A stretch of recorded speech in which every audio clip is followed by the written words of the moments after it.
Did you know that the European Union is threatening Elon Musk with sanctions after Twitter's suspension of journalists? First of all, this is from CNBC, and they weren't journalists, they were propagandists. But I still think that propagandists should have free speech. Matter of fact, they do. Promoting misinformation, promoting lies in the public square falls under freedom of speech. You might not like the misinformation. You might not like the lies, but nobody's forcing you to believe the lies and the misinformation. You make your own decisions. I don't want somebody playing global internet policeman for me. I can take care of myself. I'm an adult. I'm not a little kid who needs parental supervision on what I can or can't see on the internet. The European Union on Friday threatened tech billionaire Elon Musk with sanctions after Twitter removed several journalists that report on him and the social media company. I think it's a little bit more complex than that. It's not quite as simple as they're trying to frame it.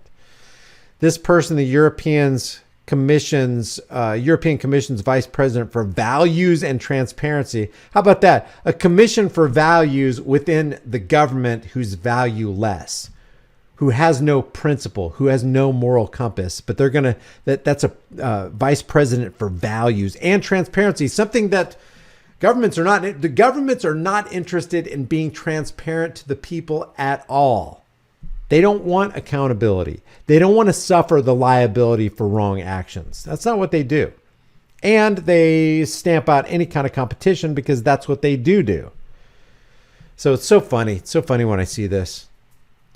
Said in a tweet that news of the arbitrary suspension of journalists on Twitter is worrying. Oh my gosh, all of a sudden we're worried about censorship, which is hilarious because I want to show you what Elon Musk said. Elon Musk actually addressed that, hey, journalists are now interested in free speech. So inspiring to see the newfound love of freedom of speech by the press. It is funny. I mean, we know that he's the young World Economic Forum, young global leader. We know he's not on our side because he's a billionaire and all that kind of stuff. But he does rip off some pretty good ones every now and then that you just got to look at and say, wow, yeah, they all of a sudden, the counterfeit news network, CNN, is interested in protecting free speech. All of a sudden, they're interested in speaking out against censorship. That's really interesting because they didn't do it for Julian Assange. They didn't do it for Bradley/Chelsea Manning. They didn't do it. They didn't step in and stand in the gap for Edward Snowden or for Schaefer Cox or any of the people who are political prisoners because of their speech. No, they didn't do it then, but now they're all of a sudden doing it because their journalists like Donny O'Sullivan is all of a sudden being canned from Twitter, which, by the way, they're back, and I'll go over some of that in a second too. Actually, you know what? I thought I had that up. Let me see. Yeah, there's he conducted a poll. Yeah, here we go.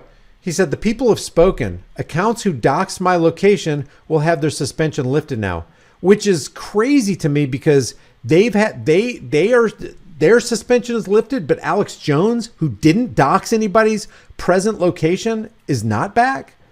And that's why I wrote, corporate propagandists who doxed your exact location and love censorship for those with whom they disagree are back, but Alex Jones, who never did such a thing, is still banned. If you won't make the executive decision to reinstate Alex Jones, how about opening a poll to bring him back? Then you can just blame it on the people like he's doing. I believe that he's conducting polls to get himself out of the hot water. And he's saying, look, the people have spoken, not just the people of America, but the people of the world have spoken. So he can abdicate himself of the direct decision. First of all, he should make the executive decision. If he's for free speech and he's a free speech absolutist, why wouldn't he bring Alex Jones back? Why wouldn't he bring Dr. Peter McCullough back, the frontline doctors, Robert Malone? Those guys, as of the recording of this video, are still not back. And he's really dragging his feet on those, and they were supposed to have been brought back by now. By the way, do you know why Kanye West has been suspended from Twitter?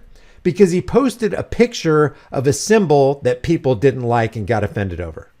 So, and then Elon Musk says, well, we're suspending Kanye West because it violates Twitter's terms of service. Well, you know what that means? That means Twitter's terms of service is anti-free speech, which may automatically makes Twitter an anti-free speech platform. You're either for free speech or you're against it. So all these accounts that doxed, that the EU is threatening, it makes you wonder, Did he unban them because the European Union threatened sanctions on him? Late Thursday, Twitter abruptly suspended several high-profile journalists who cover him, including the Counterfeit News Network's correspondent Donny O'Sullivan, who's a paid pudgy propagandist. Paid pudgy propagandist Donny O'Sullivan and Ryan Mack, reporter of the New York Slimes. He suggested these journalists violated Twitter's policy on doxing or exposing a person's identifiable information. It comes after the account Elon Jet, which tracked the location of Musk's private jet using publicly available flight data, which it's not publicly available. I was wrong in my last video, and I pinned that on the pinned comment of that video and the one on High Impact TV. Apparently, if you go to flightaware.com and you put in Elon Musk's his tail number for his jet, and it's a Gulfstream G650, a 2015 Gulfstream G650, and it's N628TS, and then you enter that. So here's what you get when you go to FlightAware. So I was wrong because I said that this is publicly accessible information. If the owner or operator of the aircraft requests of the FAA that their tail number not be made public, then apparently the FAA has to honor that. So they say the Falcon Landing LLC, Hawthorne, California, this aircraft with this tail number, which is Elon Musk's 2015 Gulfstream G650, is not available for public tracking per request from the owner operator. So it's technically not public information unless you can find it publicly somewhere else, because there's something called a IOCA or something like that, where the owner operator can submit a request to keep their information private. But this kid who owned Elon Jet actually admitted that, yes, it is private, but I'm going to go ahead and make it public anyway. So that would be a form of doxing. I agree with that. That would be a form of doxing. That's somebody, and not only that, it's kind of a violation of the golden rule. Whether it's public or not, if you don't want it to be public and it's still public, it's kind of a violation, because I don't want people to know where I live. I don't want people to know when I jump in my car, or if I ever did take a flight. I don't ever see myself taking a domestic or international flight again, because I don't want to give up my Second Amendment and Fourth Amendment rights, and basically your First Amendment rights, because you do have to do that when you go through the TSA checkout. I'm not interested in volunteering to give away my rights, just like I probably won't ever, unless I'm forced to, and coerced into entering a government building. I don't plan on doing that, because those are Constitution-free zones, and I'm not interested in losing my rights. But the point is that if I want to get on an airplane, I don't want people to know where I am. I don't want people to track me and trace me, even though I know, I don't know where my phone is, but if you have your phone, you're actually being tracked and traced, which is it's just another layer of what's really going on here. But to the best of my ability, I don't want people to know where I live, where I drive, where I fly, where I am at all times of the day. I would rather be anonymous. Anonymity is good. So late Thursday, Twitter abruptly suspended these guys' accounts. He suggested these journalists violated Twitter's policy on doxing. It comes after the account Elon Jet, which tracks the location, was suspended on Twitter after he said that he wouldn't do that. That's another thing too. He violated his word with no problem, which tells you the kind of person that he actually is. He should come back and say, hey, you know what? I made a mistake. It's hard. I'm going to go ahead and keep this back up there. I'm against it, but I'm more free speech than I am against that. Musk now faces possible sanctions from the EU.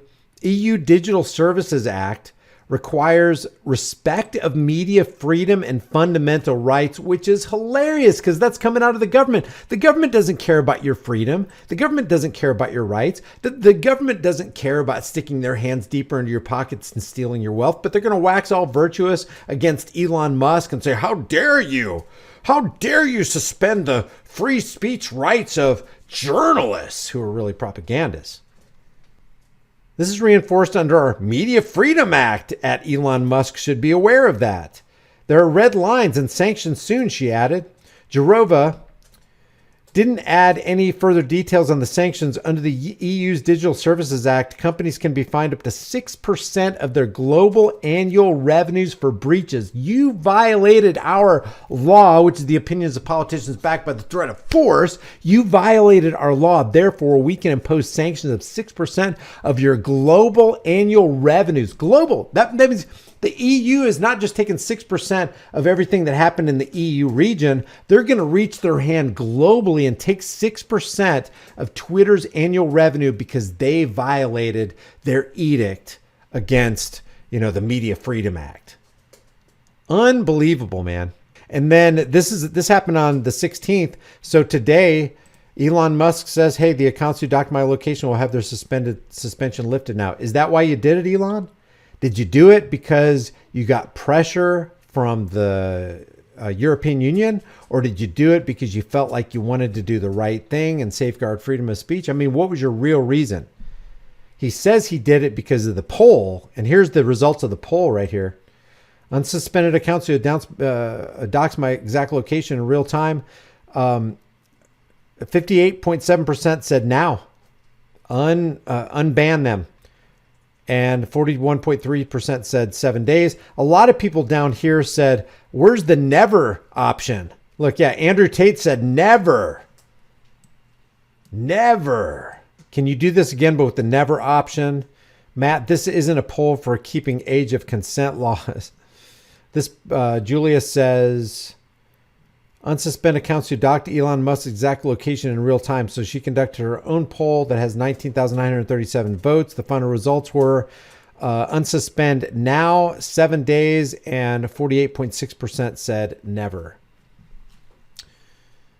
And just as a refresher, any account, Elon Musk says, doxing real-time location info of anyone will be suspended as it is a physical safety violation.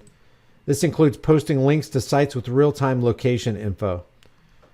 And this person says Elon had previously posted that accounts engaged in doxing with real-time location info would be suspended, which is permanent. Bans are temporary.